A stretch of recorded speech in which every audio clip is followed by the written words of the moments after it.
I think.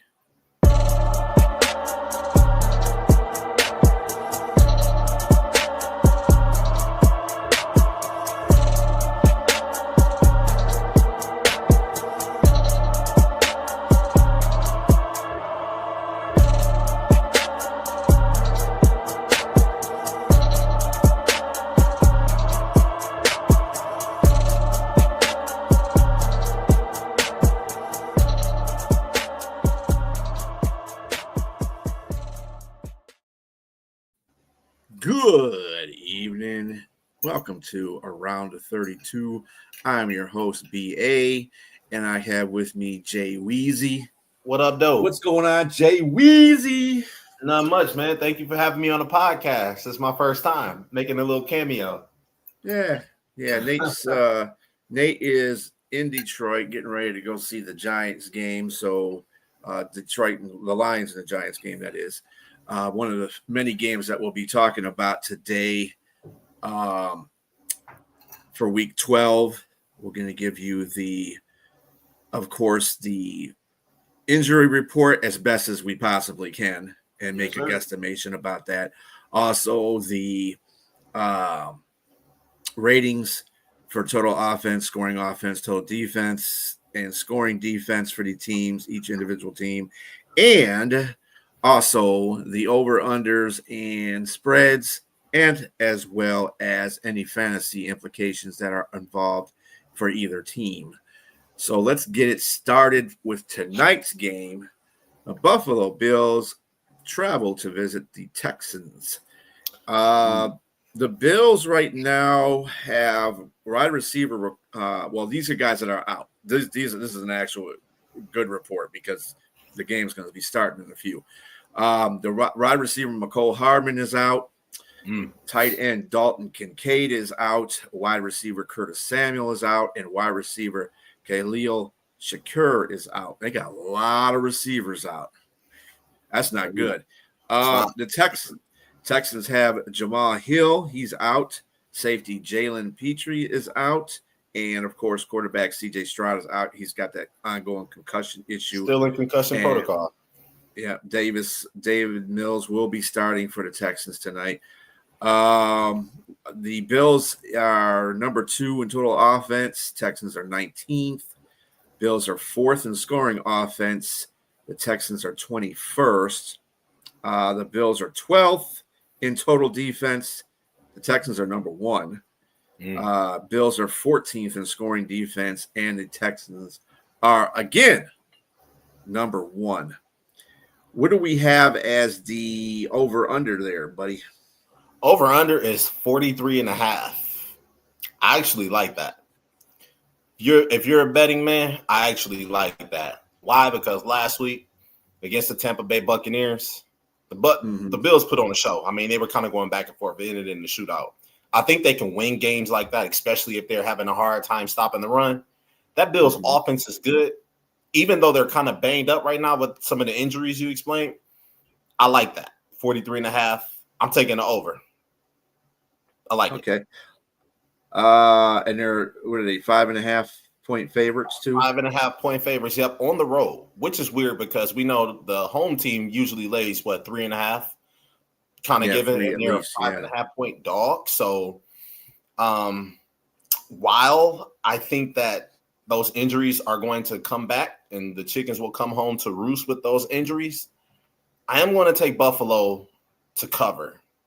Why? Because C.J. Stroud is still missing. He's really the heart and soul of that offense. And we know that Davis Mills, he's kind of that stopgap guy until C.J. Stroud comes back. So I think this is really that week that their luck runs out because they're running up against a Super Bowl contender team that's kind of up and up. Take the Bills to cover that. All right. What fantasy implications? What guy do you have for each side you think is gonna make an impact? Well, a guy on the Houston Texans I want to first start with is receiver Nico Collins. I think Nico Collins, he and Davis Mills seem to have a little bit of chemistry. That's the guy that you want to go to, your number 1 guy. I think that's a guy you could probably take for at least 6 to 7 catches for over 100 yards and maybe a touchdown. So if you want someone you want to look at in fantasy, Nico Collins would be your guy to start. For the Buffalo Bills, what about Keon Coleman? I mean, he's really been bad recently. He even got benched. So I think that he can come back, kind of redeem himself because he's not a bad player. He's really fast. He has good hands, great sight on the field. I think Keon Coleman's going to make a really big impact. Yeah, he's going to probably have to because they got 3 of their receivers out. Mm-hmm. So, yeah, he's going to be on him. All right. Yes, sir. Game that we're going to, the 1 o'clock games for Sunday. First one, we'll get it out the way. The Giants at the Lions. For the Giants, cornerback Paulson Debo is out. Well, he's on a DNP. Tight end Thomas Fadone II is on a DNP. Cornerback Cordell Flott is on a DNP. And linebacker Kayvon Thibodeau is also on a DNP. So might not likely be able to play. For the Lions, we have 2 same suspects as last week, basically. Safety Kirby Joseph and cornerback Terrion Arnold are DNP'd. Most likely probably won't play because usually when I see this on a Thursday, it's pretty much in a writing that they're not going to play. The Giants total offense, they're 15th. Lions are 5th. Giants scoring offense is 23rd. Lions are 4th. Giants total defense 29th. Lions 5th. That's great. I've never seen them that high before. The Giants scoring defense is 29th and the Lions is 10th. What do you the over under on there? Do you like the 49.5? I right now see from BetMGM that they're 50. It's 50 for over under, and I don't like that. Why? Because I think the Lions are going to go out there and absolutely bludgeon the Giants, but I don't think the Giants are going to even be able to score because outside of Isaiah Hodgins, who do they have? Is Jackson Dart really going to start after coming off of concussion protocol? I don't think it's looking pretty good. It's looking pretty good that he will. Yeah, he practiced today too. That's 2 days of practice he's had. Oh my God, that would be. He said Friday. Friday they said that tomorrow will be the day that they find out whether he'll play in the game or not. If not, it'll be 30 for 30 passing. So I see. So I don't really like the 50 points. I mean, I'm going to take the under because I think the Lions themselves could probably put up 40, 45 points against them. But then, the Giants may get 3, 6, maybe 2 field goals, because that team is absolutely garbage.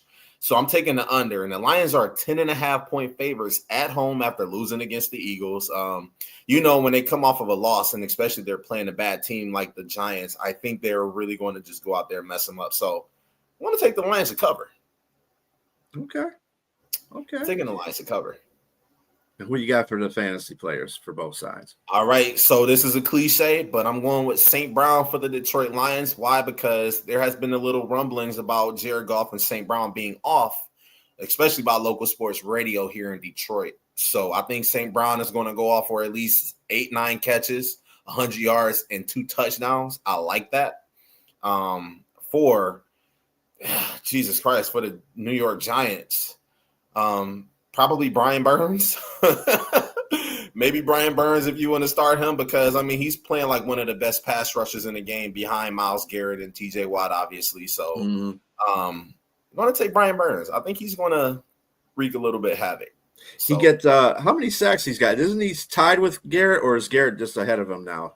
Hold, please. Let me give you actual facts. I don't want to give you any skewed stats. So Brian Burns, let me Google that really quick. I know he's up there because he's actually really good. Right now, he has. Yeah, I thought they were tied last week. Yeah, he got 13 sacks right now. Brian Burns. Myles Garrett's got like 15. And Myles Garrett would be he has 15 sacks. Yeah. And that's real time 5 sack preventions, yeah.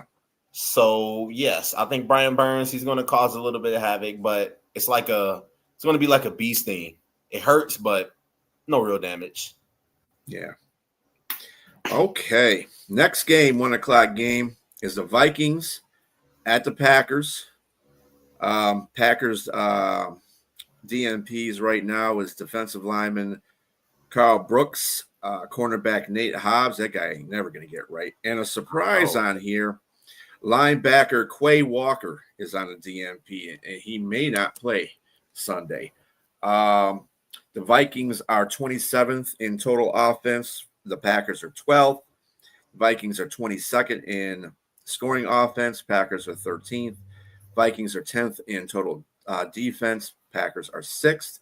And the Vikings are 16th in scoring defense. And the Packers are 7th.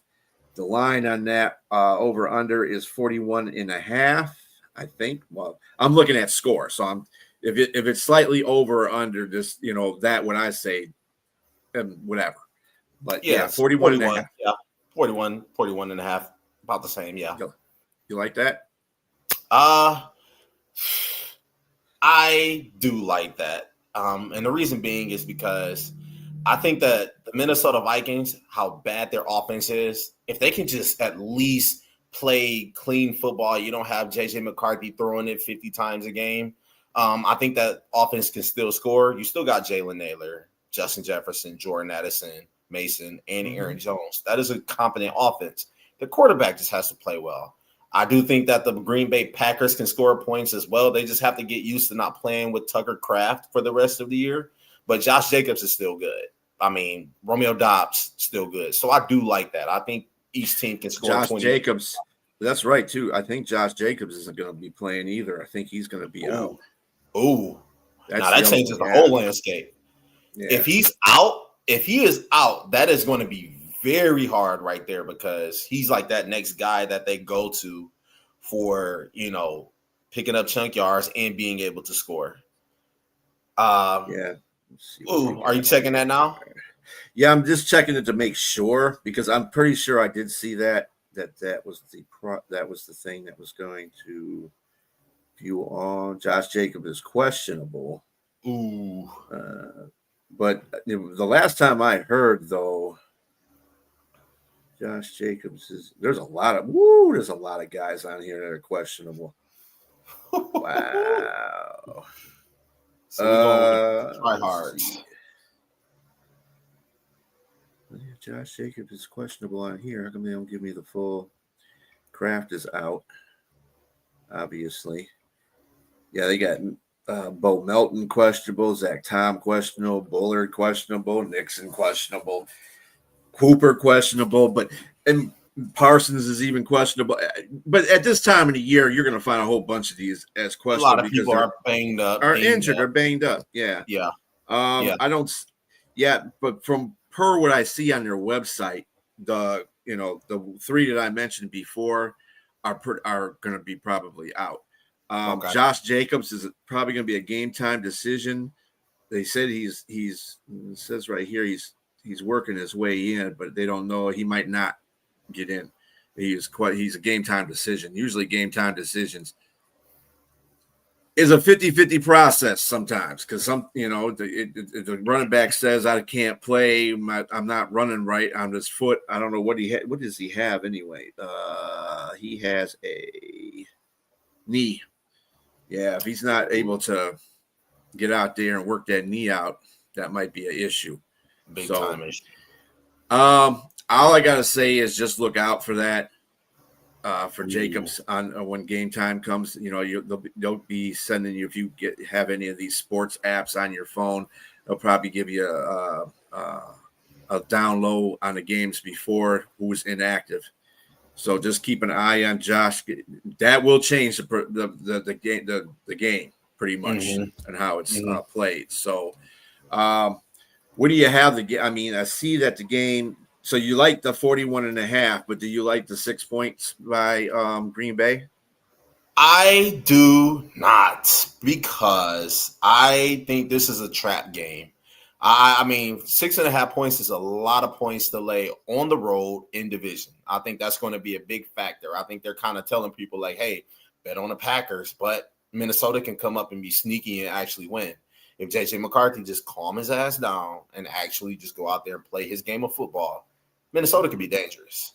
So I'm taking the Vikings in the points because I think they're going to win that game. I think that Green Bay Packer offense, especially with Jacobs being banged up, may struggle. That kind of just changed the whole trajectory of things. But I Their did just offense get a hasn't little been bit of playing breaking very news. well anyway. Right, exactly. I did get a little bit of breaking news. So Keon Coleman is a healthy scratch again. So What? that fantasy pick that I just had for Keon Coleman, I may have to backtrack that and probably go with someone like Cook, running back Cook. Maybe have to go out there and play Superman today. Just run the ball as much as he can and pick up good yards and put them in scoring position. So I have to change that. Damn. That's not good for Buffalo. Buffalo just has no wide receivers. Thin. Jesus. Thin. Okay. Paper thin. All right. So the next game we have for 1 o'clock slate is the Colts at the Chiefs. No real bad injury reports here. I don't see anybody out or any DNPs, really. There's no, Buckner's still on IR for Indianapolis, but that really hasn't stopped them too much as far as their defense is concerned. Ward is still out. IR. Those are about the. Let's see, nothing here for the Chiefs. Yeah, it's a really light report. Besides everybody that's already been out, there's really limited playing in full potential. I didn't see any DNPs on there, so they should be fine coming into Sunday. The Colts are number 1 on total offense, and the Chiefs are 7th. Colts are number 1 in scoring offense, and the Chiefs are 9. The Colts are 19th in total defense, where the Chiefs are 7th, and the Colts are 9th for scoring defense, while the Chiefs are 4th. Surprising numbers for the Chiefs when they're 5-5, but and they're getting the we're getting 49.5. I see 50.5 right now on BetMGM. Okay. Yep, 50.5. I don't like that because both defenses are really good. I don't think they're going to let each other have their way, with each other defenses. I think this is going to be a very tough physical game on defense. And I'm taking an under on that because that's a lot. And I see the Chiefs are 3.5-point favorites. Now, the Chiefs just lost to the Denver Broncos. And, it was a tight game. They really battled back and forth. It was an interdivisional game. A lot of people picked the Broncos to win the division. And while the Chiefs may seem like they're falling off and everybody wants to see the Chiefs lose, they're like Michael Myers. They keep coming back. I will never write the Chiefs off. I swear I would never write the Chiefs off until it's the end of the playoffs or, they just get eliminated from the playoffs altogether. So I'm taking the Chiefs. I'm taking the 3.5 with the Chiefs. Okay. Yeah, I was going to – when I just did the pick'ems, I picked the Chiefs too. I just think the Chiefs at home are a whole different team than they are on the road. It's harder to play, especially against your division rivals. The Broncos are not – they're not a joke in defense. They're actually better than the Chiefs in defense. Yes, absolutely. But I'm telling you, the Colts – their defenses are good. They're playing pretty well. But when I see 19 in total defense to Chiefs 7th in total defense, and I see what the Indianapolis record is compared to the Chiefs, kind of tells me that Indianapolis is kind of just flying by with their defense. So we'll see what happens here. The Chiefs got all their weapons. So that'll be something impressive. And without Tavarius Ward in that lineup. I know they got Sauce, but he can only cover one person at a time. Absolutely. And Tavarius Ward is that other guy. He's that yin to his yang. So I totally get it. Yes. Yeah. Yes. All right. Yeah. So I don't. Tavarius Ward's not playing, and you just got Sauce out there. And what's his name? What's the other guy's name? I forgot what his name is. Are you talking about the guy who came from the Niners? That was Ward. That was Ward. No, we're talking about Kellen Moore. Kellen Moore. That's what it was. Kellen Moore. Yeah, Kellen Moore. He's like the nickel corner, but he's pretty good. But you still got too many receivers out there that run pretty good, and I just can't see that happening. You know, somebody who's been sneaky good, that actually I won't even say sneaky good, but been a really good addition was Kareem Hunt. I mean, catching out of the backfield, running out of the backfield. Not a load isn't on Isaiah Pacheco as much as it was last year, you know. Mm-hmm. So, and with Pacheco out, Pacheco hasn't been the running back he had when he started playing for the Chiefs. So, and Kareem has been able to spell. You know, another guy that I don't want to admit that's been pretty good for the Chiefs too is Hollywood Brown. Yeah. So who do you? Speaking of which, who do you got? First of all, who did you have for the Minnesota and the Green Bay Packers as far as fantasy? Fantasy, I'm looking at for the Minnesota Vikings. You can never go wrong. This is like a sure pick right here with Justin Jefferson. Justin Jefferson is, guaranteed to go out there and give you yards. He's going to fight to the very end. So I'm taking Justin Jefferson for the Vikings. For the Green Bay Packers, this may sound crazy, but Romeo Doubs. He has to be that crutch Jordan Love has to lean on. I mean, Romeo Doubs has to be that guy. If that offense want to stay afloat, you get the ball to the people who can make plays. Romeo Doubs is one of them. Yeah, stop dropping the ball, Romeo. Yeah. And between the Colts and the Chiefs, we got Colts and the Chiefs. I'm taking the Chiefs. The Colts are coming off of a bye week. They're favored at home. It's very hard, no matter what team you are, to go in the Arrowhead and just beat the Chiefs. Chiefs, like I said, coming off of a loss against a divisional opponent. I think the Chiefs can get it done. Who's your fantasy players for both of those teams? Fantasy player, give me Travis Kelce for the Chiefs. And for the Colts, give me Jonathan Taylor, man. I mean, he has really surprised me. I knew he was good, but he is clearly the best running back in the league right now. Mm-hmm. I mean, he's having like a Saquon Barkley 2024-25 type season. So give me Jonathan Taylor. All right. Next, we have the Patriots versus the Bengals. Bengals got a crap load of injuries right now. Trey Hendrickson, DNP today. Our running back, Samaje Perine, is out. Defensive end, Cameron Sample is out. And cornerback, Cam Taylor-Britt, which is one of their better cornerbacks, he got DNP today too. So I'm not seeing any of those guys starting. The Patriots don't have anybody that's DNP the last couple of days. So they're riding pretty high. Patriots are 9th in total offense to the Bengals 23. 7th, the Patriots are in scoring offense. Bengals are 18th. Patriots are 8th in total defense. The Bengals are 32nd. They suck. Patriots are 5th in scoring defense. Bengals are 32nd. Bengals just bad defense all the way around. The 51.5. Wow.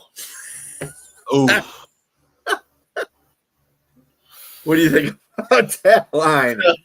I mean, I kind of look at it like similarly to the Giants and the Lions, because Cincinnati's horrible. No Jamar Chase. Your running backs are hurt. Everybody on that team is hurt. It's like you don't have anything. Who are you going to throw it to? T. Higgins? Is that going to be your only target?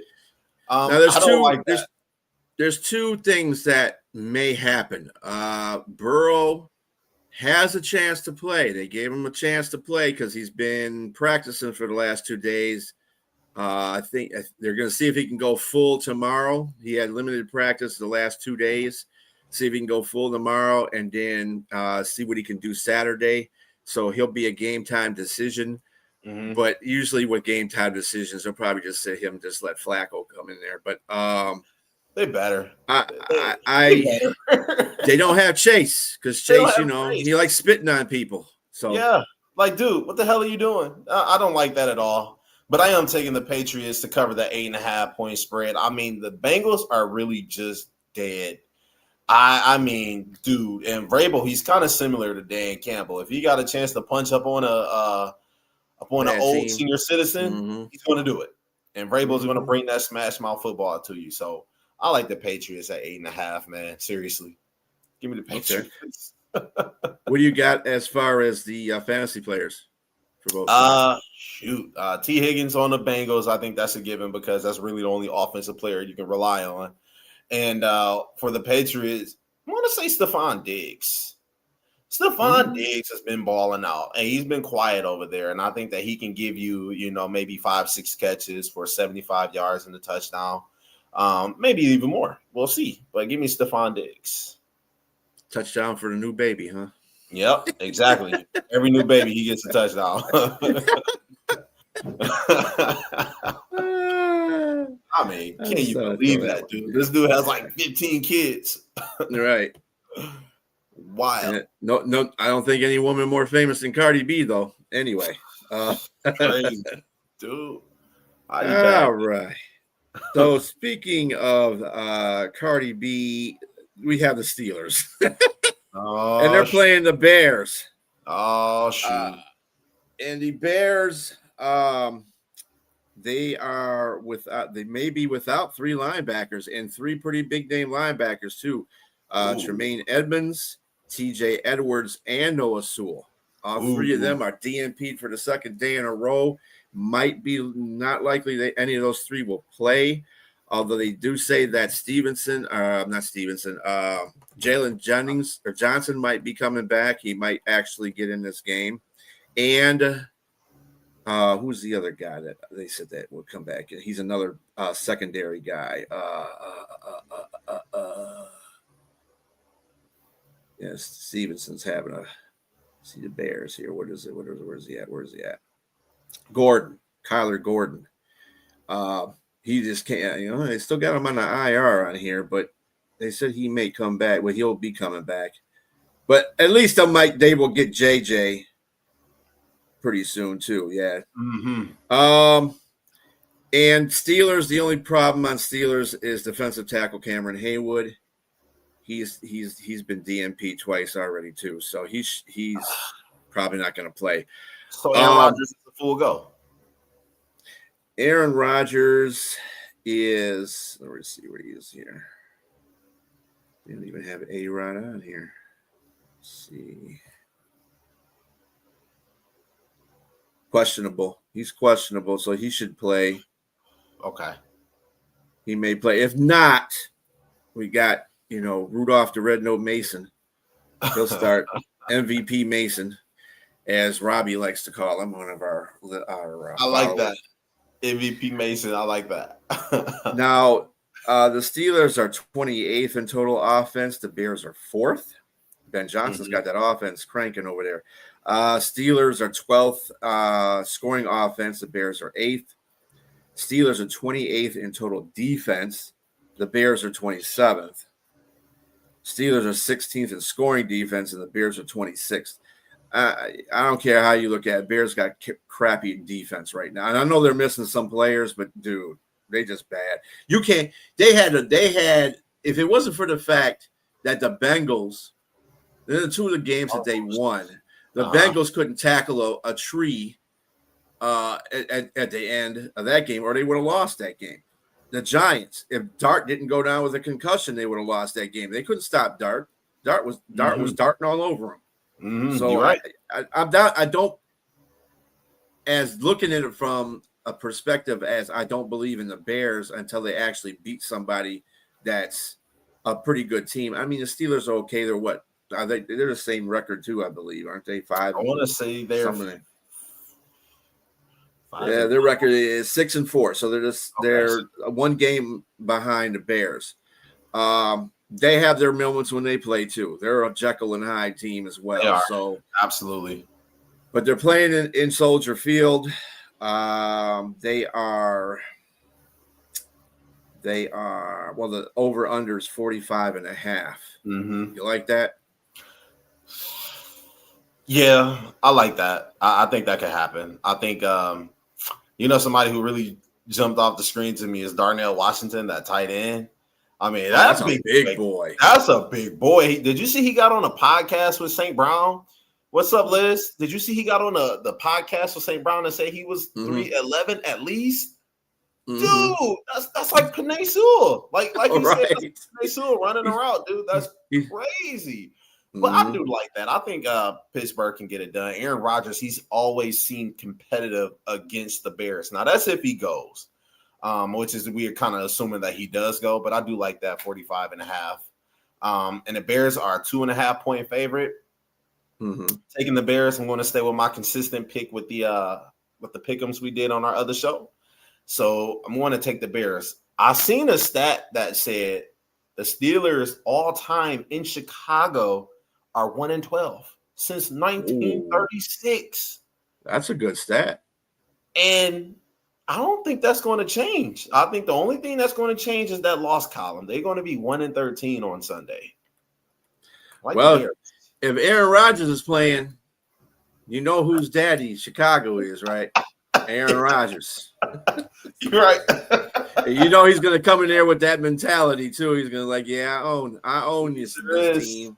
The Bears. But if he plays, yeah, he'll come in with that mentality. So I mean, it's going to be nice. It's going to be a nice game. It's going to be a nice game, and I hope Pittsburgh wins. But that's just because of the NFC North hate. But anyway, absolutely. In reality, I'm with you. I think Chicago will probably pull that one out. Yeah. Who's your two fantasy guys for one for each side? Fantasy for the Bears.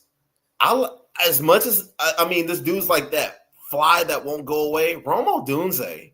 He gave Michigan hell when they played him in the playoffs, a couple years ago. He's really coming into his own. He's really looking like a number one receiver, doing well. I think he's going to go off on Sunday. I'm taking Romo Dunze for what's that called? And for Chicago and for the Pittsburgh Steelers. How's Warren doing over there? He's healthy, right? Jaylen Warren, yeah. Yeah, he's Jaylen Warren, man. Like he about to have a nice game. You can run the ball up. Yeah, Chicago's not good against the run. Yeah, you can run that ball up the middle. You're picking a pretty good guy. And Duze is one of those kind of on the cliff guys because he started off his season on fire. That dude was on fire. I think JSN was the only one that was playing better than him. And then he hit a wall. He got injured and he just hit a wall and he came back. He wasn't the same guy.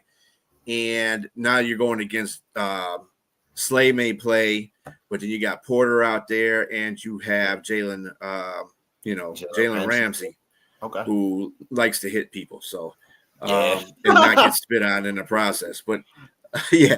So that'll be an interesting game. It will be those perspectives. It will be. Get your snowshoes ready. It's gonna be cold. Yeah, Soldier Field. That wind's gonna be coming through off of Lake Michigan. It's not gonna be pleasant. I've been there in the winter, and it is not fun. It is not fun. Fortunately, Pittsburgh plays on the outdoors too, so they won't be too phased by it. They get cold weather as well because they're off a river as well. Next game we got is the New Jersey Jets at the Baltimore Ravens, and the Ravens. Here we go. For the Ravens, two guys that are probably not going to play as wide receiver Rashad Bateman and cornerback Kean Martin. Over them DNP, and Rashad hasn't been right for a couple of weeks anyway, so he should be. He probably won't play, but everybody else is pretty much on the on now. Tyrod Taylor is going to be starting for the Jets. He benched Justin, so. I guess what they got to look at everybody and see who's playing and stuff like that. So I understand what AG is trying to do. They know they ain't going to be going to no playoffs this year. So what's the point? They got all these number one picks coming in here. You might as well try to tank as much as you can by throwing in the worst of the few quarterbacks that you have. So go ahead and do it. You just hate yeah. You hate to see that for Justin Fields. Fields, man, he's just been put in this bad situations, man. He's got to be like the worst luck quarterback I've ever seen. And I don't really go out for any Ohio State quarterbacks, but like Justin, he was one of the guys. I love CJ Stroud. He was great. The Ohio State quarterbacks, make a change in your life in the NFL because Ohio State quarterbacks never fare good in the NFL. So I mean, it was like It was really bad because one, I mean, Justin Fields needed work, and then he went to a team Mm-hmm. that's a quarterback graveyard in Chicago. They didn't give him the weapons to develop. They didn't give him time to develop, no line, no anything. And then they Mm-hmm. just wrote him off as soon as Caleb Williams became available. So Mm-hmm. then you go to the New York Jets. Yeah, you go to Pittsburgh. You're doing You know, pretty well in Pittsburgh. Pittsburgh, You're not being a superstar or anything out there. You're playing within the game. You're 4-2, and you get snatched. You get benched because Russell Wilson comes in there because Tomlin likes the veteran quarterback, I guess, yeah, and you just get screwed by that whole situation. Then you go to New York, and you're still not in a good situation because yeah. they fired their head coach. They got a new head coach, new everything. Mm-hmm. So it's all messed up. It's like So he never gets to play his game. I think with New York was really the only shot he had to play his type of game, but it was mhm, already too late at that time. I mean, really, let's mhm. just be honest. You playing in New York, they don't have an offensive line. You don't have weapons like outside of Garrett. What do you have? I mean, he's just been put in bad situation after bad situation. And But speaking of that, Garrett Wilson is also out for the Jets. mm, He's on IR, so he won't be mm, playing for a while. mm. Other than that, they don't have anybody else that's going to be that much of a. Oh yeah, so I mean, they're he has no weapons really right now that are pass catching weapons. No, you're gonna take Uh, over this. Because that is 44 and a half. I'm looking at it on BetMGM. It is mm, 44 and a half right now. I want to take the over. I think the Ravens are going to steamroll the Jets. The Jets, I feel like the Jets, the Giants, the Titans, and the Browns are all kind of competing for that number one spot.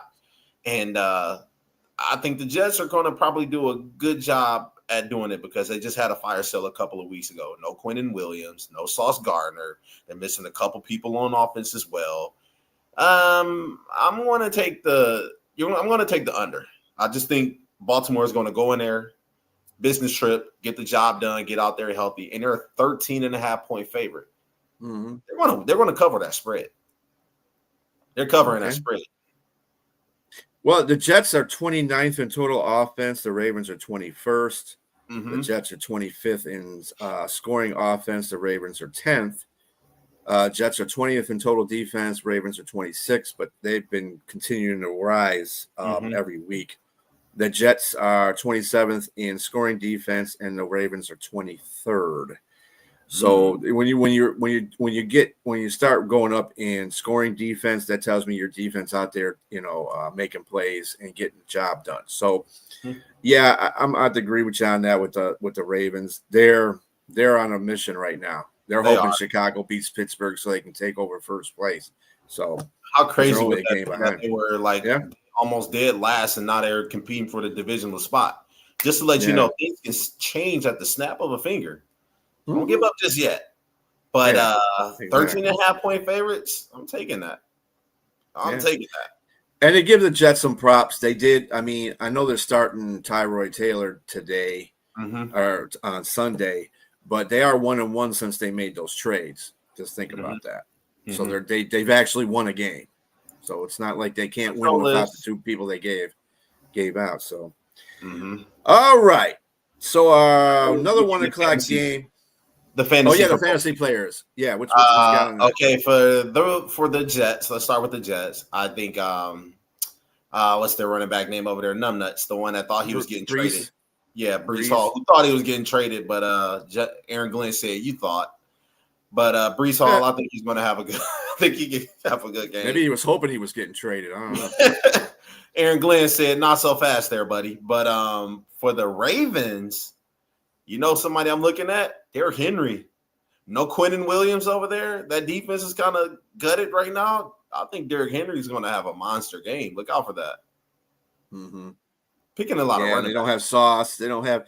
Yeah. Quentin Williams is a big run stopper. He's the best run stopper in the league by Absolutely. PFF standards. So, without that, yeah, you would have to expose that. And Henry's a freaking locomotive anyway. He's just going to run through people. So Yeah.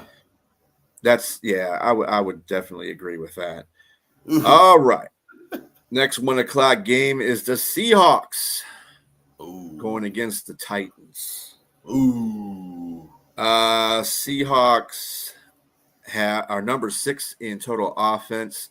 The Titans are to offensive play calling as Cincinnati is to defensive play calling. They suck.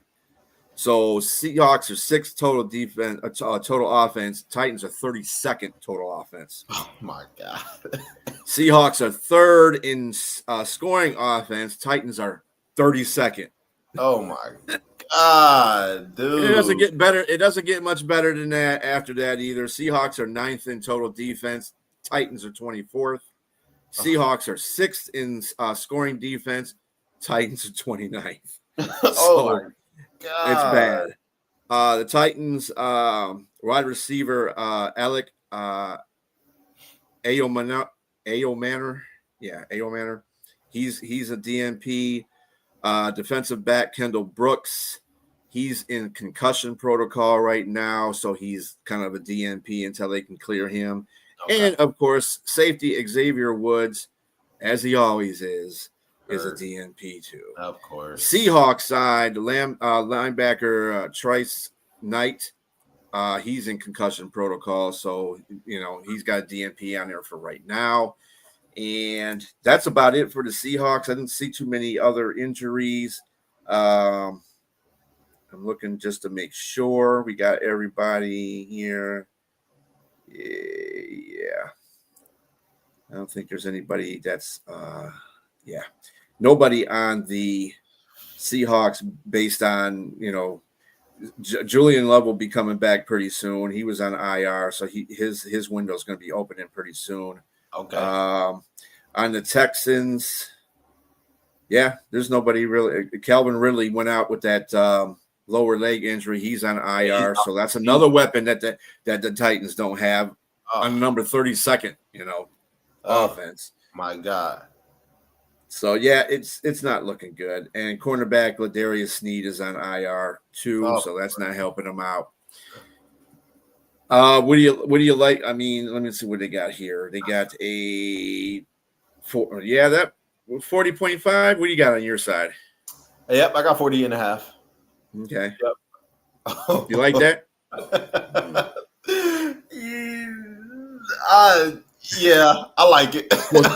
Damn. Dang. Okay, Liz. Well, that's the AFC South hate, Yeah, she feels. I get it. I feel the same way about our teams, but I like it. I think Mike McDonald, he needs to have that team bounce back after letting that loss against the Rams slip away. So I think he's going to have them prepared. I think that their offense is going to be humming because Sam Darnold threw 3 interceptions? Was it 3 or 4 interceptions? 4 interceptions in that game, and that was like vintage Sam Darnold right there where he sees ghosts. But I don't see anybody on the Tennessee Titans defense like going to be doing anything to him, pressuring him in any kind of way. So, I mean, Justin Simmons can probably put some pressure on him, but I mean, you got one guy. The Rams had a team effort in the defense.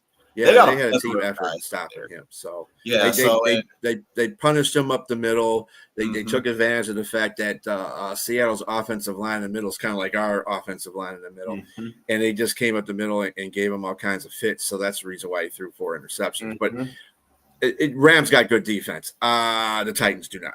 Yes, exactly. So I think they're going to go in there and just stump a mud hole in Tennessee's behind. So 13.5 point favorites on the road too.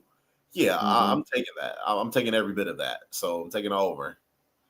Okay. Who's your fantasy guys for each side? Fantasy, give me Cam Ward. I think Cam Ward needs to still, be on the up and up, make progressions. You're the number 1 pick for a reason. Remember that. Don't forget it. And on the Tennessee Titans, for the Seattle Seahawks, Kenneth Walker. I mean, Kenneth Walker is a beast. I think he needs to have a big game this game. Run the football. Yeah. Show him who you are. Yeah, he does. Why you're there. Give me Kenneth Walker. Yeah, their run offense hasn't been very good. Even with Chardonnay in there and him, it's not been very good. It hasn't been good at all. They need one of those get right games. Exactly. And I was going to say, I think I'm not going to say the cat's out of the bag, but I'm going to say they know he wants to get the ball to JSN. I mean, come on, that's no secret. He's like one of the best receivers in the league right now. So they're going to do everything they can to take that away. And who better to let fill in that role than your running backs? So I'm going to say Kenneth Walker. And then remember, they got Rashid Shaheed that they got from the Saints. So right. A lot of offense coming there. That's the reason why they got such high offensive you're right. I forgot about now. that trade. Ooh, yeah, man. Yeah, I don't see what Tennessee does to stop anybody, really, dude.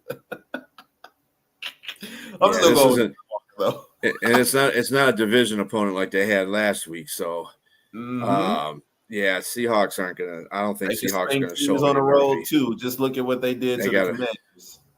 So they got to keep winning so they can try to keep pace with the Rams until that time comes. They can, maybe the Rams will slip up or something like that. All right, so we have the Jaguars taking on the Cardinals in the first 4:00 game. Jacksonville is maybe without Trayvon Walker. And linebacker Yasser Abdullah. And the Cardinals side, they got a lot of injuries. Offensive lineman Kelvin Beachum is a DNP. That's not good because they need offensive linemen. Sure linebacker Baron Browning, running back, they got like barely any running backs. Bam is the only one they got really that's healthy. Amari DeMarcado, he was the one that was backing up Bam. Now he's hurt. Yes. Safety Dadrian Taylor Demerson, he's out. And offensive lineman Jonah Williams, another starting offensive lineman that's DNP. Goodness gracious, man. Goodness gracious. and the Jaguars are 20th in total offense. The Cardinals are 14th. The Jaguars are 13th in scoring offense. The Cardinals are 19th. Jaguars are 14th, surprisingly, in total defense to the Cardinals 21st. Jaguars are 12th in scoring defense to the Cardinals 25th. They are 47. You got 47.5? I got 45.5 here on BetMGM. Okay. But, 45. If you want to go with the 47.5, no. I'm not taking that at all. This is going to be like 2022 Iowa versus Northwestern or something like that. This is going to be an ugly game. Very boring game right here. This is going to be horrible. So no, I'm not doing that. And I see the Titans I'm sorry, not the Titans, but Jacksonville is favored by what? Damn it, I just had it. You'll go. Hold please. I just had it up here and it went away. Field goal? That's what I got here. Field goal, you got 3.5? Yeah, I got 3. I just got straight up 3. But if you got 3.5, that's the same thing, basically. Yeah, give me the Jaguars. Arizona is terrible. That might be a very bad team who could be picking in the top 5 too. Mm-hmm. So I'm taking the Jaguars and fantasy. Budda Baker for the Cardinals. Budda Baker, he's always a safe pick. He's always in on the play. He can pick the ball off at any time really fast all over the field. And for the Jaguars, Josh Allen. Linebacker. I think he really good. He can get you some sacks. Right now, he has 3 sacks. It's Josh Allen Hines now. Remember, he hyphenated his name and put Hines. Yeah, because he didn't want to be the Josh Allen that kept getting referred to. No, that's not me. I'm the defensive Josh Allen. I'm defensive Josh Allen. Say my name right, damn it. Right. But I'm going to say Josh Allen Hines, and reason being is because he's kind of had a quiet year, and I think Josh Allen Hines is a really good linebacker / edge. I think you can really have him coming off the edge on that Cardinals. Who's stopping him? Backups. Obviously, you're really going with the defense in this game because you picked the offense is just terrible.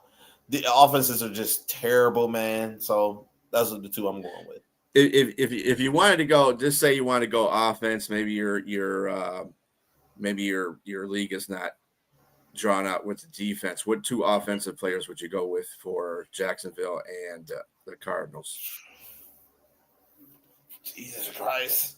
ETN.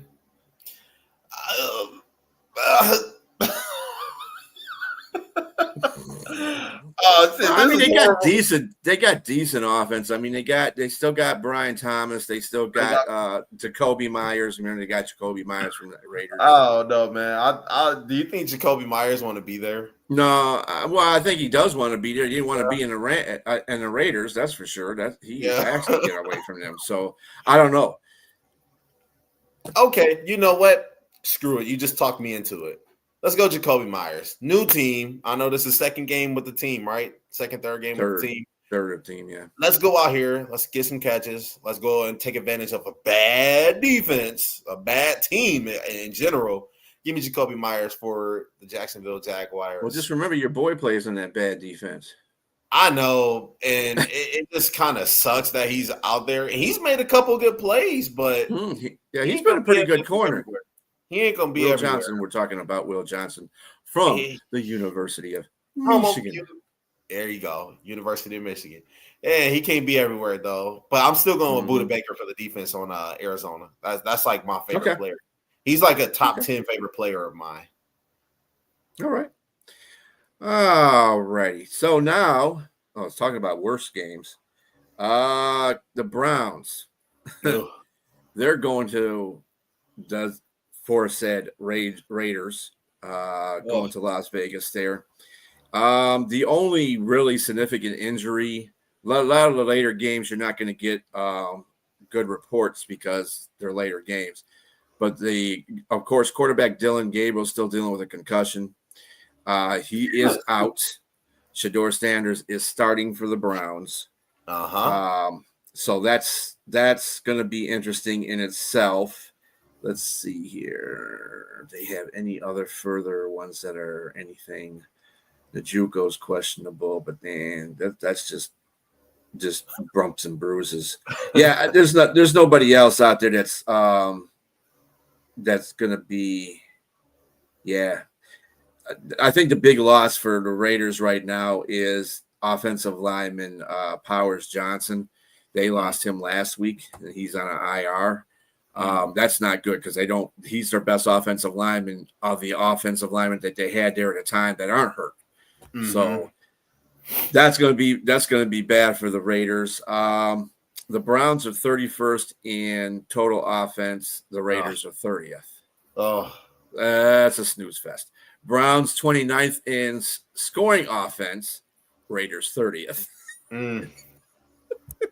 Oh my gosh. The Browns, however, the Browns right the ship a little bit because they're number 2 in total defense in the NFL. Raiders are 17th. Browns are 18th in scoring defense, and the Raiders are 24th.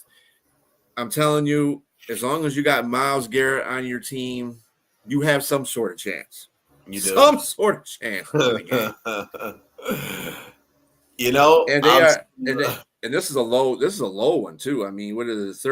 36 and a half. You got 36 and a half. That's low. That is low. They're saying they may not even get 2 touchdowns a piece. Right. A piece. That's crazy. Right. So yeah, I'm going to take the over. It got to be something, right? Come on, it has to be something, right? Maybe somebody can sneak 2-3 touchdowns in. I don't know. Who knows?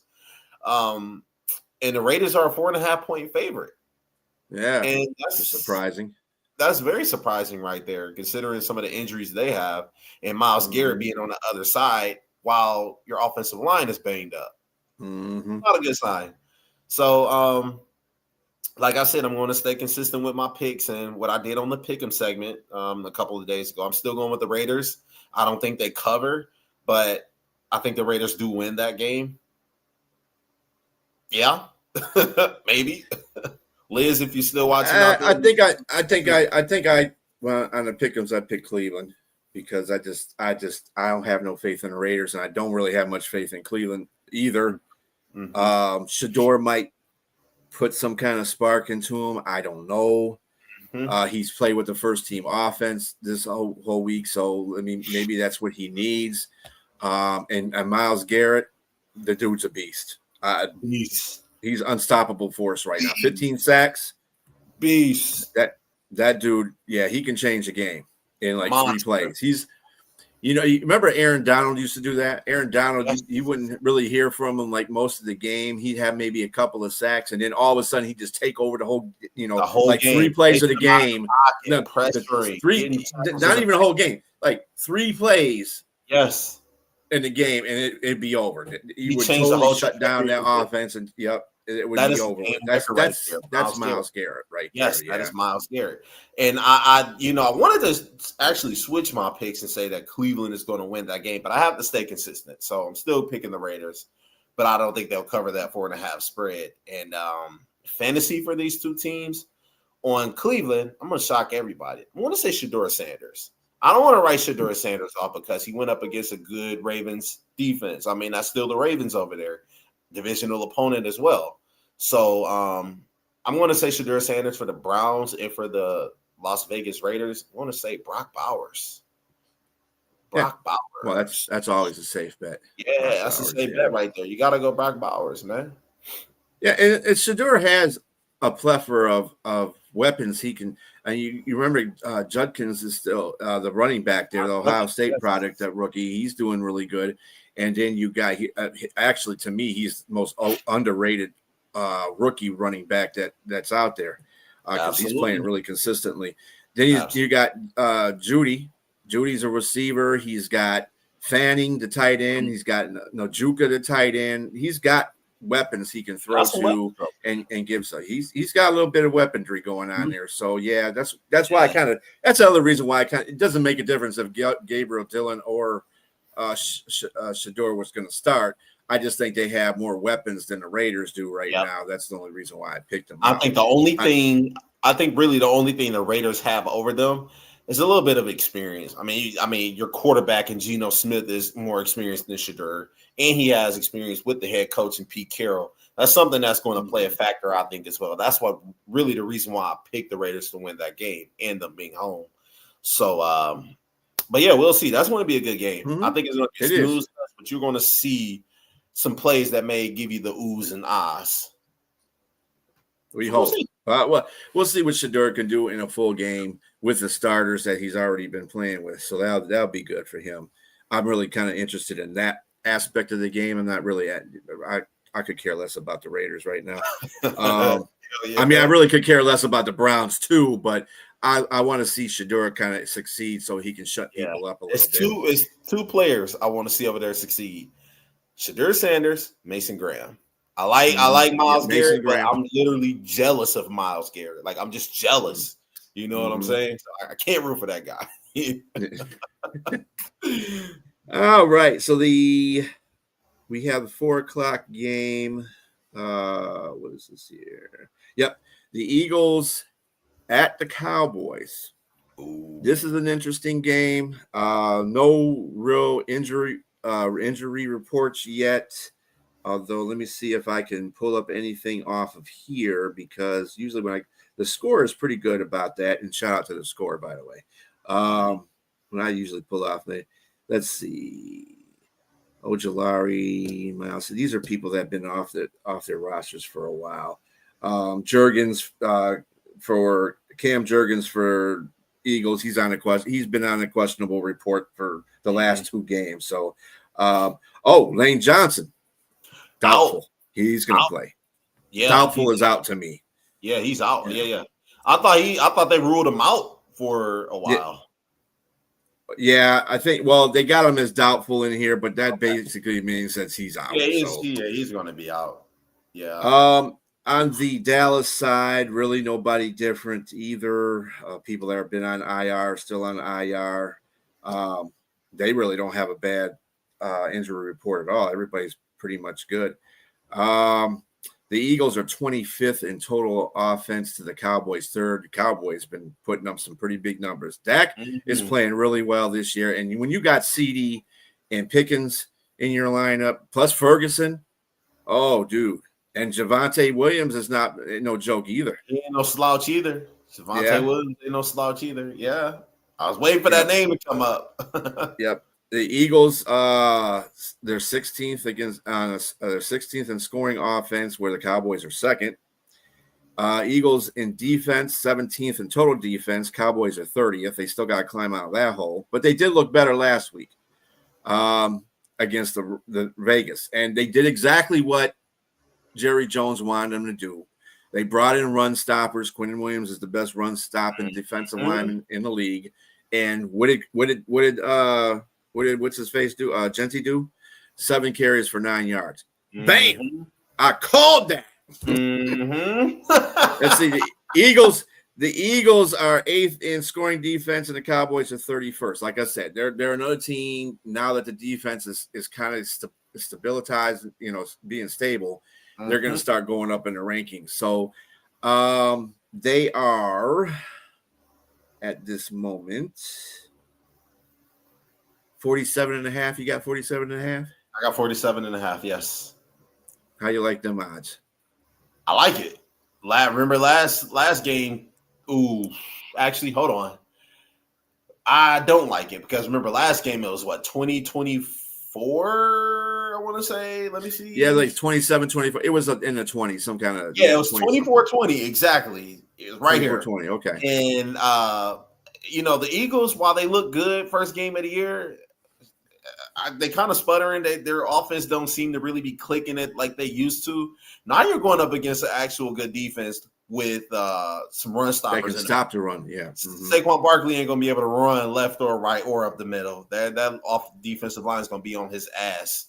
So I'm probably going to take the under. And like I said, man, I might have to pick Dallas to win that game. It's in Dallas too. Yeah. And Philadelphia is favored by 3.5, which is hilarious. I might have to pick Dallas to win that game. The Eagles are riding hot right now. While that's a good team, still a Super Bowl contender, the Super Bowl runs through there. Let's be honest. Dallas is going there to win. This is their time to really win. They really want to punch them in the mouth, especially since Jalen Carter was out there spitting on people as well at the beginning of the season. So, I'm taking Dallas, man. Yeah. I think I picked them as well. Because the Eagles are just not. Yeah, it's not. They're Super Bowl champions. That's the most respect that I'm going to give them. What I saw against the Lions, I think mostly the Lions shot themselves in the foot that whole game with the offensive play calling, but their defense was just killing their offense. And I've never seen a team stop the tush push as many times as I saw the Lions stop the tush push. And maybe what will happen is from this point on, people will start looking at the Lions. What did you do to stop this tush push? And they'll start looking at tape, and they're going to start copying what the Lions do and start stopping that tush push. You want to know what they did? The key is always alert the refs. Make sure they're not going off sides on these tush push Philadelphia, because Philadelphia's fans on there were talking about, he hit his hand in there and they should have called that. I said, well, as many times as your team has false started on a tush push and not get called, I don't care about that. And it's only a neutral zone infraction if they hike the ball. They didn't hike the ball. You have to hike the ball, otherwise the defensive player can move back. That's which was funny because the official, the head referee that they have on there is like, that should have been a penalty, dude. You don't even know your own rules. Right. What the hell? And B, you're a football player just like I was. I know you even coached as well. When the offensive line is set, no matter where the defensive player is lined up, you cannot move. You can't so much as even rip out a fart. You can't do it. You have to sit still. Once that ball is set and the quarterback says set, you have to stay still. So you tap in that other guy's hand. Yeah, that's a false start. Sorry. You're touching the guy. And you're touching him. How blatant can you be? You're touching him. Come on. Let's be honest. You're supposed to be touching him. He's outside. Really quick, the Lions did a great job stopping that tush push. Why? Because they sent in a linebacker off the edge to keep Jalen Hurts. Because Jalen Hurts is delayed, maybe about 2 seconds he's delayed, which gives the linebacker enough time to sit and hold him in the backfield so he's not able to push forward with everybody else. I've seen Anzalone do that. I've seen Campbell do that as well. Yeah, Campbell did that. Yeah, I think I noticed it more in Campbell than in Anzalone, but it still was effective stop. They effectively stopped the tush push. Like Dan Campbell said, I don't care. You can have a tush push. You just got to learn how to stop it. And it looks like that was something that Shepard did. You know, he was really focused in on doing that. He said, okay, if they get these 3rd and 1s, we're going to stop them. And if they do it again, we're going to stop them again. And that's exactly what they did. And that's exactly what they did. And that's what I'm going to tell you, that's going to be a blueprint for how to stop the tush push from now on. Mm-hmm. As many times as they stopped it, they didn't stop it in the goal, almost stopped it in the goal line, but that was the only time that they got the tush push in. But yeah, and you want to know something really pretty quick? Much. And you want to know something really quick? Everybody was like, "Oh, the Packers." I mean, even myself, I was scared of the Packers defense. I'm not going to lie. I can't hold you. But the Lions did the best job against that Eagles defense more really than anybody. I mean, they really stopped a broken play. The tush push was broken. Nobody could stop it. The Lions did that like 3 or 4 times, man. Blueprint. That's because Green Bay don't know how to stop it. That's why. Right, exactly. Cry about stuff. Cry, baby. Anyway. So who you got as fantasy players for both these teams? I'm going to take CeeDee Lamb. I think he's going to have a monster game. Him and Dak Prescott been hot. They've been red hot recently. I'm taking CeeDee Lamb. And for the Eagles, maybe Dallas Goedert. I think that's going to be a guy that Jalen Hurts is going to have to lean on because A.J. Brown, for some odd reason, he just not seemed right in the head. Saquon Barkley, I think he's going to get held to career low rushing yards, man, because that Dallas defense is stifling. So I'm going to take Dallas Goedert. I think that's a safe bet right there. Oh, yeah. All right. So the next last 4:00 game that we have is the Falcons and the Saints. The Falcons are going to be without quarterback Michael Penix. So Cousins will be coming in there. And cornerback D. Alford is in concussion status for the Falcons. Other than that, there's really no injuries on either side that aren't already on IR. And let's see, just to make sure. Oh, yeah, London is not going to play either. That's a big loss for the Falcons. That's big. For anybody, whoever's quarterbacking, because you need that guy to help you out. Other than that, yeah, that doesn't look like anybody see. Yeah, everybody's playing. Fuaga is going to be playing because he was out last week, but he's coming back to tackle for the Saints. So that's good news for the Saints. Falcons are 16th in total offense to the Saints 26th. Falcons are 27th in scoring offense to the Saints 30. Falcons are 16th in total defense to the Saints 10th. And the Falcons are 19th in scoring defense to the Saints 21. And just remember, Shook has been playing a lot better too. That's another thing. He's been playing better than Rattler. The over under. What's the over? What do you got the over under over there? 39.5. 39.5. Yep, that's what I got. You like that? I like it. I like that. NFC South opponents. I know I'm kind of doing the same thing, but I like it. One person I think that's going to be the saving grace and somebody that's going to really kind of solidify themselves as the top 5 running back, Bijan Robinson. That's going to be that's going to be my pick for the fantasy guy as well. But I kind of like that, and I see that the Falcons are a 1.5 point favorite against the Saints. And man, essentially, I think that the Falcons, it may be close all game, and the Falcons may just kick a field goal to win the game. That may have to be their saving grace if it works, because their field goal kickers are like. Yeah, I know, right? They're always shifting through another field goal kicker after a couple of games because they miss and stuff. They should have just kept Young Ho. That's what they should have just done. Yeah. They should have just kept the Young Ho. Why? He only missed a couple of field goals and they just let him go. Yeah, and he's been doing pretty good for the Giants, who got him, who snatched him up. So it was just a bad know, right? This is another rat game right here. But what do you got for the Saints? Who's your player for the Saints? Chris Olave.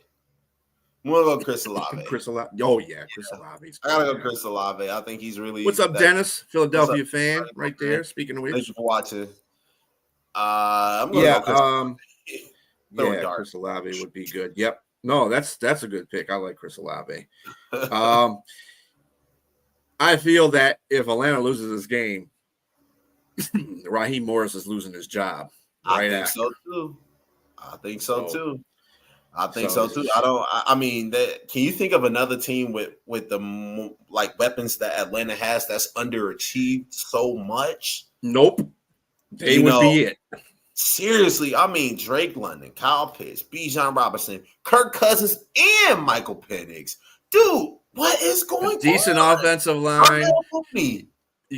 And you got defense that has like 2 or 3 number 1 picks on it, 2 Us. bookends that are rookies. I mean, I don't understand what's going on. And the defense is something Raheem Morris is supposed to be good for. And the Yep. defense they started off good at the beginning of the season, but they've slowly just fallen down, and it's bad. You How get beat. pissed off? You I get got a beat as question.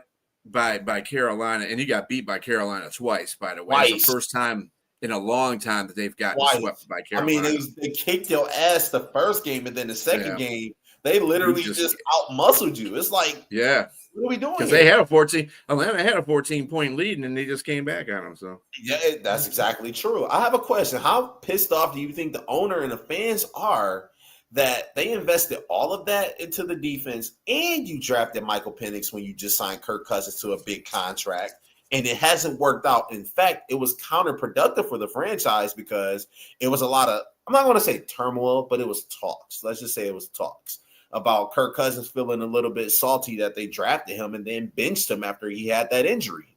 You know, how pissed off do you think the fans and the owner are? Well, that's what I'm saying. That's why Raheem's on very thin ice right now. If he loses this game, he's gone. I wouldn't be surprised if ownership came down there and said, you can't even go back. You can't even go back to Atlanta. You're not coming with us. Take that headset off. Take that headset off. Take a Uber, take a plane. I don't care. You ain't coming back with us, bro. You and a GM actually. And no, seriously, man. Yeah, just both of y'all. I feel bad, man, because I had high expectations for that team. Seriously, I had high expectations. I thought they could win the NFC South, you know, at least battle with Tampa Bay, but they have been horrible. I mean, just nothing short of just a bust. They have just failed, man. It's horrible. Yeah, horrible. I don't know. I don't know what's going on with the Falcons. I had them second, at least in second place, challenging Tampa Bay for the number 1 spot in that division. And they are just failing beyond failing. They're like 2-8 now. Oh God, they suck. They're horrible, man. They might have to tell Raheem Morris, hey, take off all that Atlanta gear, take off your headset, and ride back home. You're not riding with us. No, you're not with us anymore. Bye-bye. Listen, yeah, man. All right, so who did you say? Oh, yeah, you told me who you got in the fantasy. Bijan and Olave. Okay. All right. So on Sunday Night Football, which will be a better game than most of the games that are on the regular day, the Buccaneers going up against the Rams. Ooh. The only thing about the Rams right now, we got wide receiver Xavier Smith in a concussion protocol, so he's going to be probably a game time decision if he plays. He's Xavier Smith, who nobody knows who he is. He's a wide receiver for the Rams. That's all you know. Other than that, he don't really get on the field too much. So if he's on a concussion protocol, his ass probably going to sit out. So oh my gosh.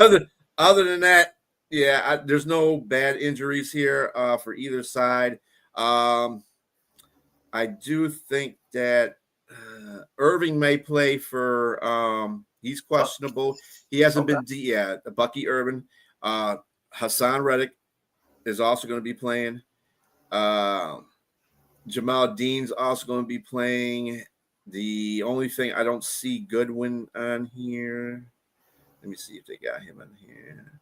I don't see Goodwin out here, but Igbuka is playing as usual. Yeah, So they'll have him. If I'm telling you right now, if Bucky Irvin is able to play this game, it'll be a whole lot better for Tampa Bay and Baker Mayfield. Sure will because be. he needs that help. He needs that help. Absolutely. Rashad White is like trying his best to carry that running game. It's hard. They need Bucky back for sure. Absolutely. Mm-hmm. That's like one of your top offensive players right there. I mean, really, if you think about it, he's kind of carrying that.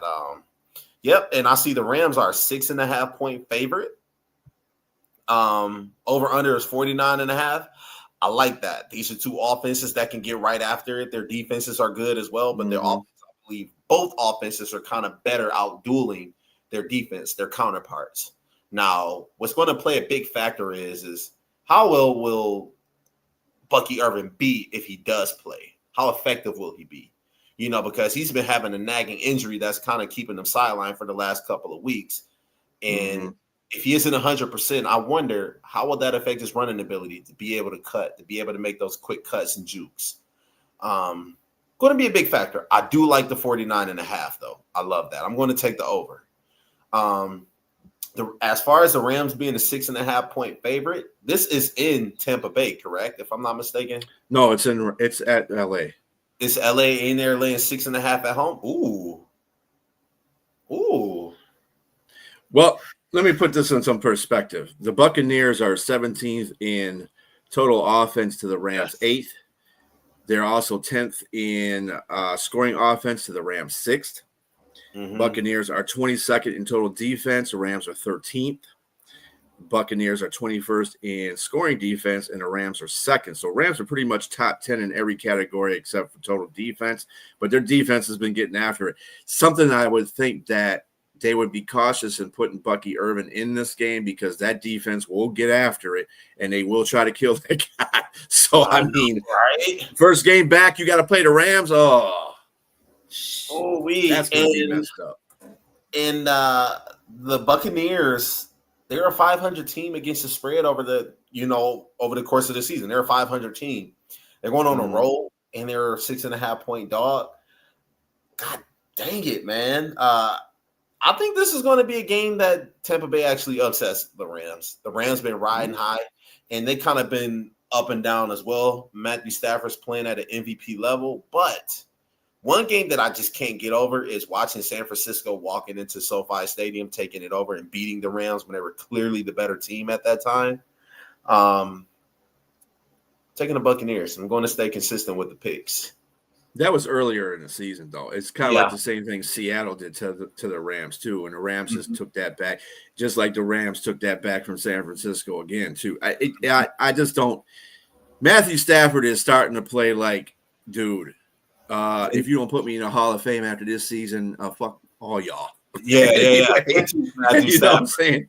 So I like the Rams. I picked the Rams. But I'm like Tampa Bay's. They're no scrubs, and Baker Mayfield can play at that MVP level too if he needs to. Yeah. Like I said, it'll be a whole lot better with Bucky Irvin in there. I don't know how effective he'll be.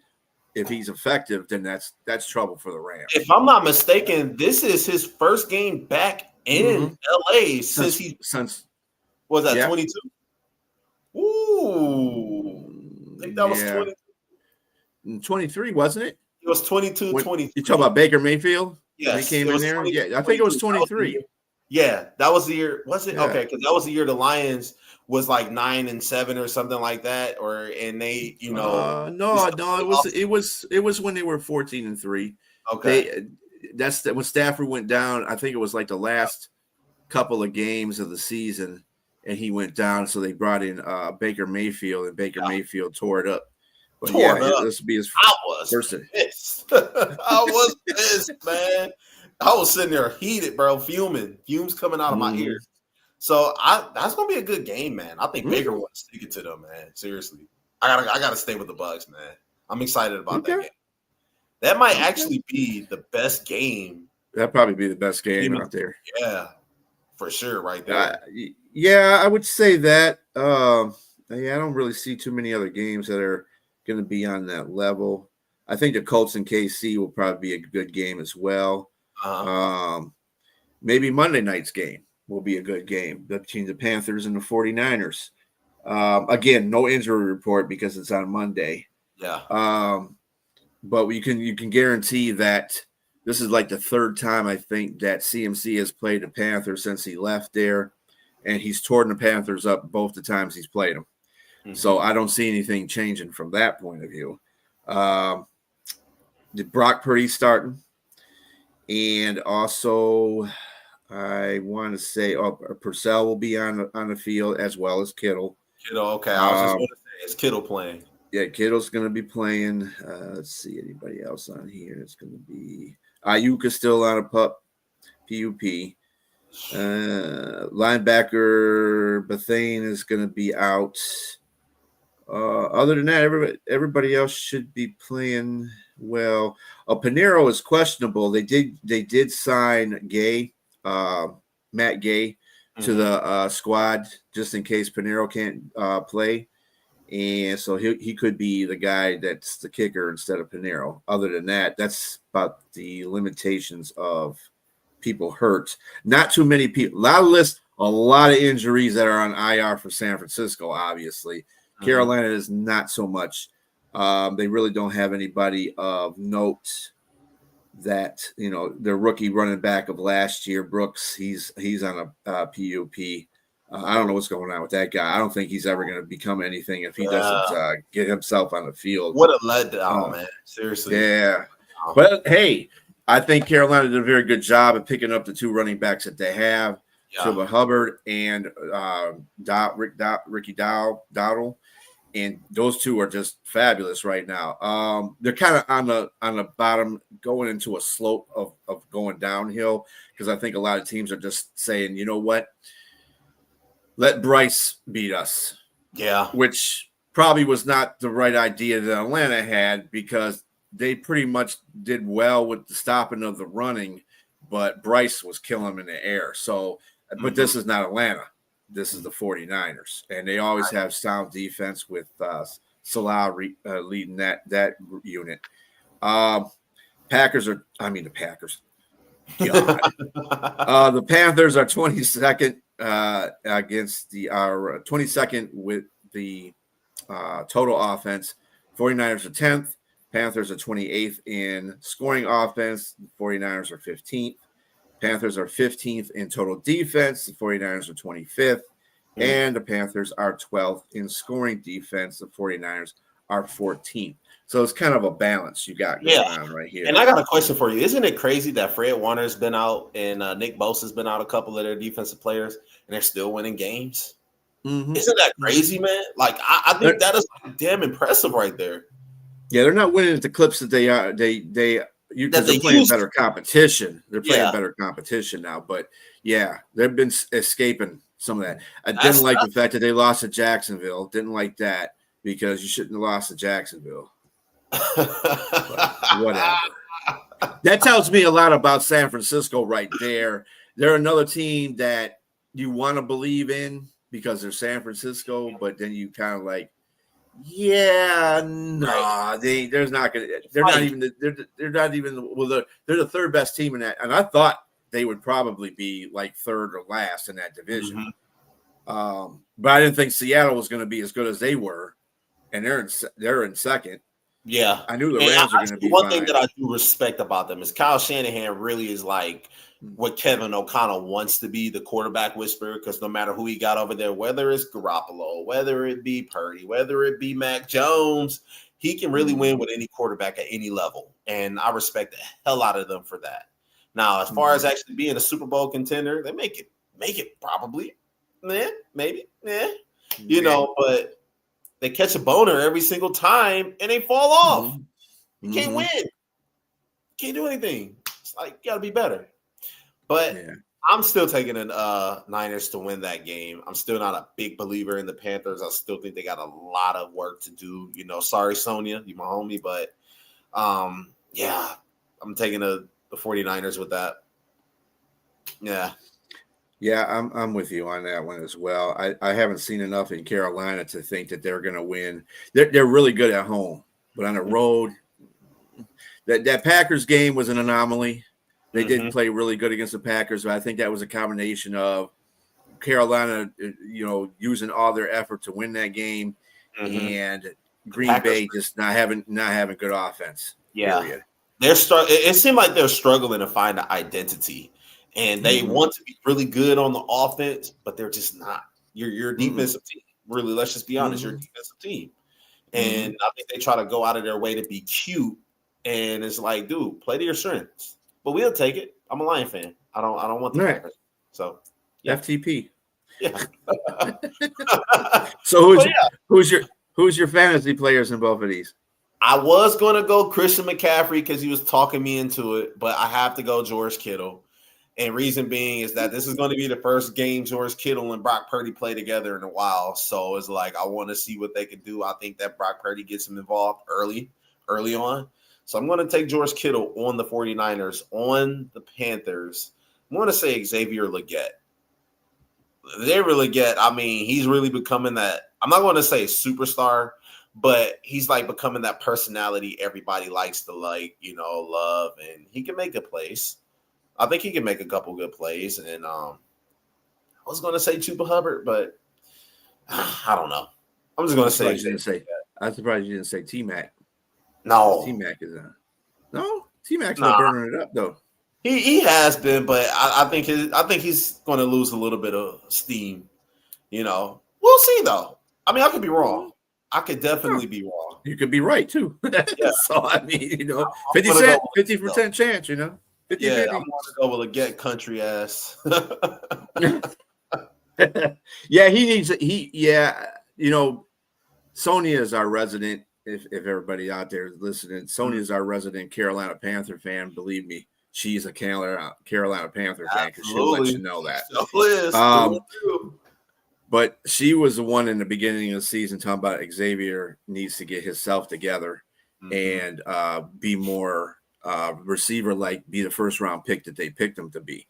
And at the beginning of the season, it was T-Mac getting all that, and Xavier kind of looking like, we're going to do the same thing this season.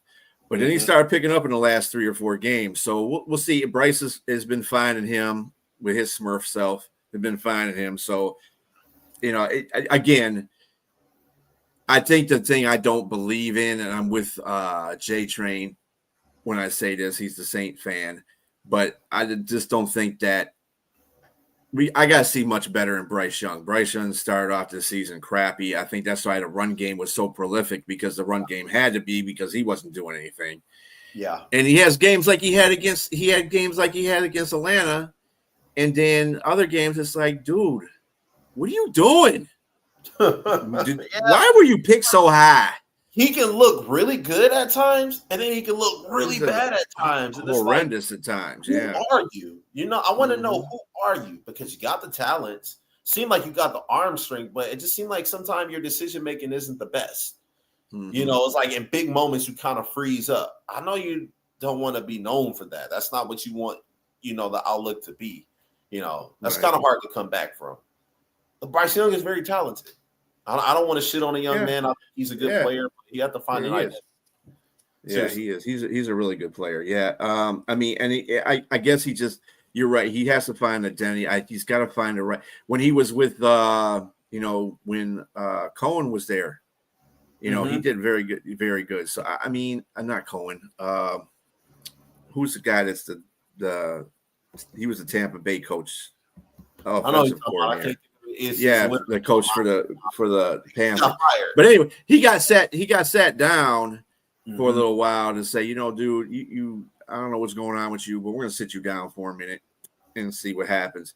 And he came back with a lot of fire, and he closed out the season really well. But now it's like he's starting the season like he started last season. Dude, you can't do that. Nope. You're an NFL quarterback. You're the leader of the team. You can't come out here looking goofy. You gotta play consistent. I just don't understand. I just don't understand what it is. I agree. But anyway, on bye week this week, we have the Denver Broncos, the Chargers, the Miami Dolphins, and the Washington Commanders, Redskins, whatever the hell you want to call them. They are all on bye. 2 of those teams are, damn. We're going to be without the Broncos and the Chargers watching them play football.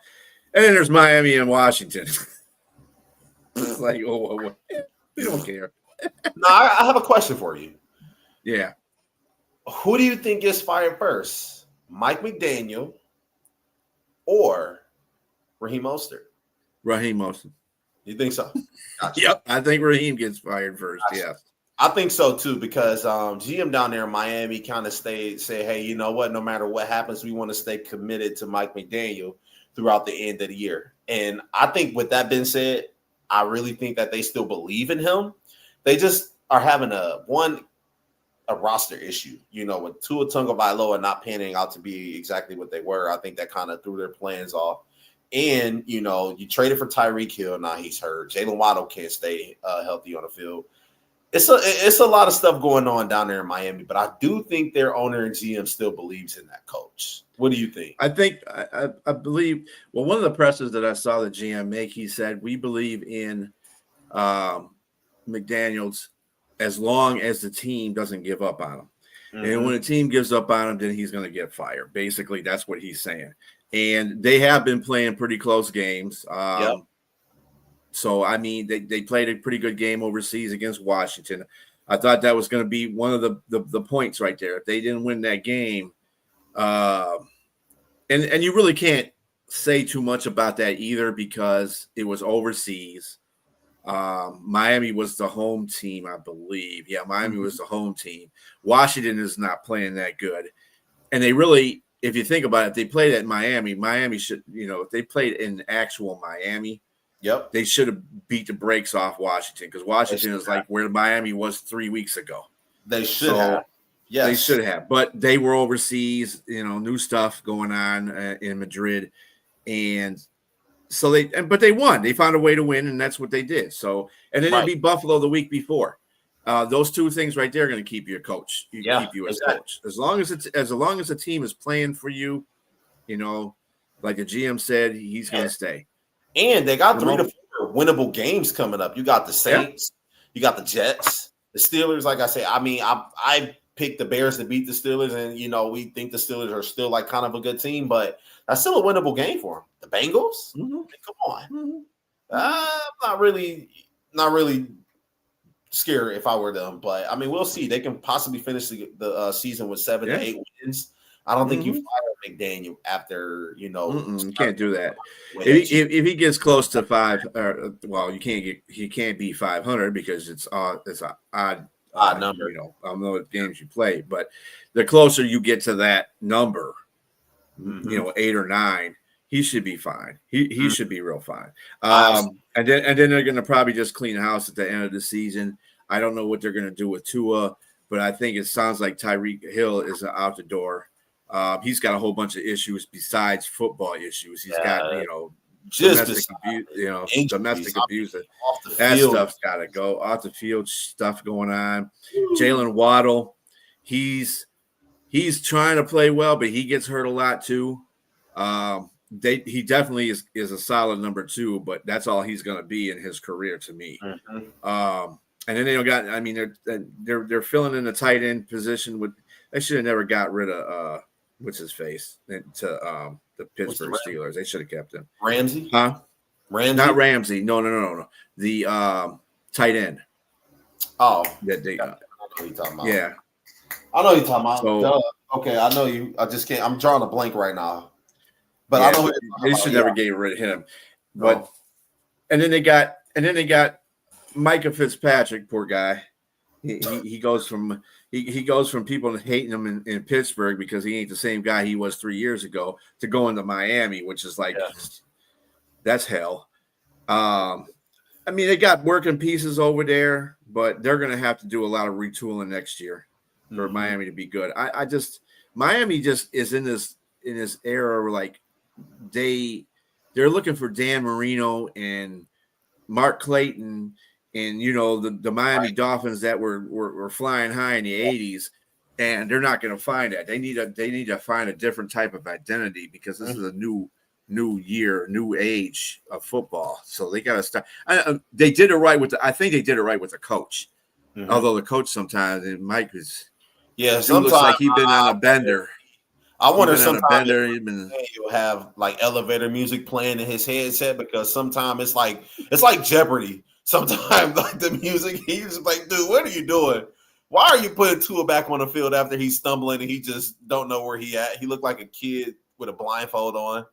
Like that seriously, depressors, man. Depressors are yeah. hilarious. It's like, dude, how much crack did you smoke before you came out here? Or did you sniff a whole lot of cocaine? What the hell's going on? The dude he gives you these incoherent answers. Oh my It's like, gosh! I mean, Every if I was the owner, I would drug test him every week after he did a every presser. week, I'll be like, like, are dude, you good? what is going on with you, man? You come out there, act like he smoked about a whole bag of J. And it's like, damn, what is wrong with you, man? But yeah. My thing Daniel. And it's like I know he has that like TV personality, where a lot of people Mm-hmm. think he's funny and stuff like that. But it's like, dude, you gotta clean you gotta clean that up, man.